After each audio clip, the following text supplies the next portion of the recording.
Red Bull se llevó 21 victorias de 22 grandes premios, debido a que no se corrió el round número 6 en la Emilia-Romagna, dividiéndose 19 victorias para Max Verstappen y 2 para Sergio Pérez. El dominio de Red Bull comenzó desde la primera carrera. Además, nos dejaba una sensación muy buena, pues apenas en la cuarta cita, los pilotos de Red Bull estaban casi igualados en puntos, y nos hacía esperanzar con una lucha interna por el campeonato. Pero esto se fue diluyendo conforme avanzaban las citas, y como ya bien sabemos, el monoplaza estelar fue el RB19, que para Max era como conducir sobre rieles, y para Sergio nada cercano a ello, ya que debimos batallar más de lo que le gustaría.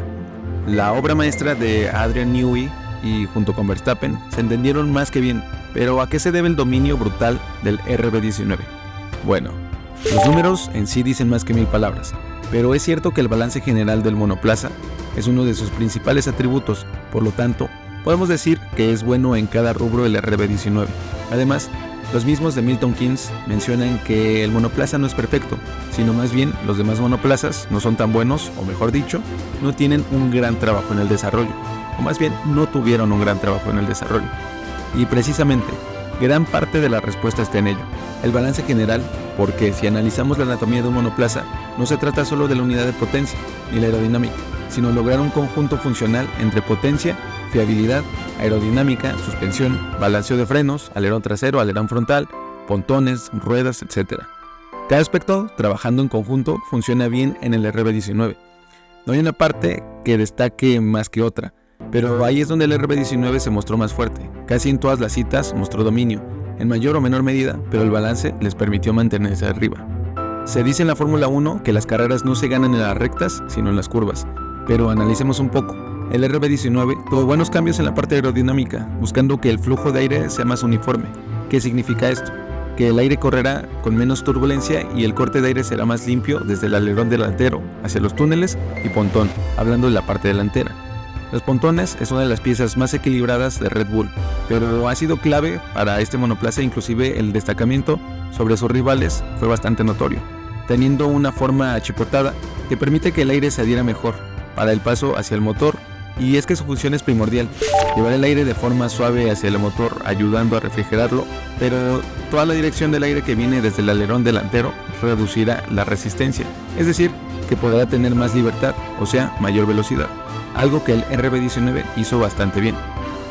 Y se puede comprobar en que no tuvo problemas mayores de sobrecalentamiento en toda la temporada. La suspensión ha tenido una brutal orientación al detalle, pues algo fundamental es que esta pueda mantener la estabilidad del monoplaza al ir a velocidades altas, pero sobre todo al frenar, pues la transferencia de peso puede ser de lo más comprometedor a la hora de llegar a una curva y el paso por la misma. Y de ahí nos vamos al suelo, donde para esta temporada ese efecto suelo el cual regresaron no es más que generar un efecto de succión al suelo o al asfalto que lo adhiera en rectas y sobre todo en curvas, que para el RB19 es una característica donde más destaca la fortaleza. Estuvo bien hecho a comparación de los rivales más fuertes como Mercedes o Ferrari, e inclusive McLaren, que a lo largo de la temporada vimos tener problemas con bouncing. Ese rebote en el monoplaza debido a la succión y liberación del suelo, o más bien el asfalto. Y al RB19 no lo vimos tener este problema. El suelo sofisticado le permite generar una gran carga aerodinámica, o sea que el RB19 puede ir bastante pegado al suelo y mejorar notablemente el paso por curva, como podemos ver en la gráfica comparativa entre Max y Piastri en el Gran Premio de Japón. El tiempo ganado es bastante alto. Esto se debe gracias a sus curvas y refinamientos que forman el suelo. Y nuevamente podemos ver cómo hay una congruencia entre distintas partes del coche, como las alas y los pontones, pues el aire corre de forma ordenada y que se mantenga así a diferentes alturas del asfalto. Y no solo eso, sino que además de que fluya bien, debe de hacerlo rápido para evitar que genere resistencia y obviamente resulte en una menor presión. Como dijimos al inicio, el buen balance del monoplaza permite que todo funcione de una forma casi idílica y el suelo no es la excepción. Y por consecuente, el alerón trasero trabaja en conjunto en cuanto a cortar el aire de forma ordenada y pulcra, reduciendo la estela de aire sucio detrás del monoplaza. ¿Y por qué el alerón fue una pieza tan elogiada en esta temporada, casi llegando al grado de perfecta? Pues le daba al RB19 una velocidad punta bastante buena, principalmente con la apertura del DRS. La forma curva del alerón trasero crea una estructura de flujo de aire que recoge la estela que proviene de las ruedas traseras y la direcciona hacia el flujo que viene del difusor trasero, reduciendo también la inestabilidad para un coche siguiente, por ejemplo, cuando se da rebufo entre compañeros de equipo. Por supuesto que no podemos dejar de lado la gran y confiable unidad de potencia suministrada por Honda, un V6 turbo híbrido de 1600 centímetros cúbicos, que proporciona 900 caballos de fuerza a 15.000 revoluciones por minuto, mismo motor que monta el Alfa Tauri, y que llegó a registrar velocidades máximas de alrededor de 350 km por hora.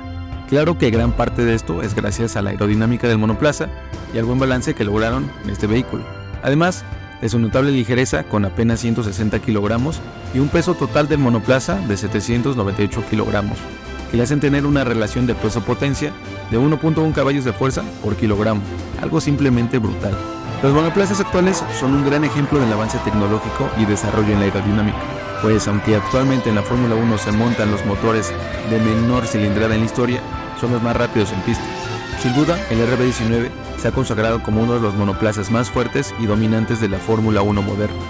Si te gusta el contenido, considera suscribirte, regálanos un like y comparte. Nos vemos en el siguiente video.